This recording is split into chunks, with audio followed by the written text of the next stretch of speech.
NC Spin is brought to you in part by the North Carolina Farm Bureau. The Farm Bureau and Agriculture. We keep North Carolina growing.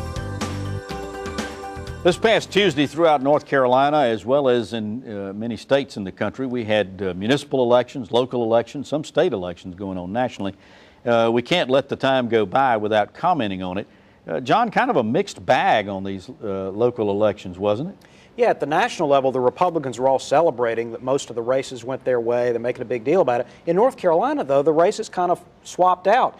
Democrats elected the first Republican mayor of Charlotte since the 1980s in Anthony Fox. On the other hand, the Republican... No, the Democrats elected the first mayor. That's what I said. You said the Republican Democrats. mayor. Democrats elected their first mayor since the 1980s. But then in Greensboro, the Republicans took the majority in the city council, elected their first mayor, I think, ever that's been a Republican, or at least in modern memory.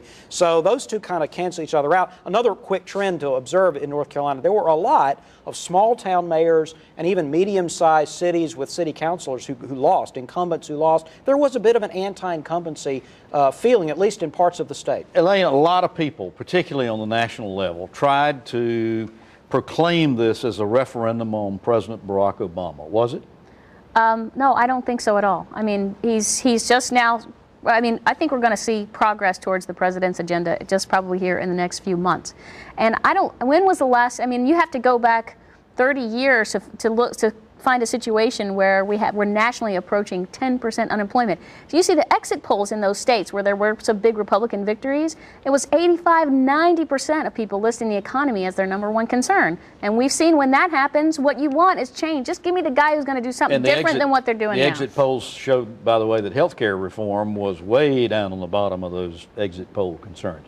Well, I'm sure we'll be talking about that more as the political season cranks up. Part of what makes North Carolina such a great state is its many wonderful cities and towns. It's time to spotlight another Carolina community presented by North Carolina Public Power Communities in NC Spin. Which community will we salute? Find out after this.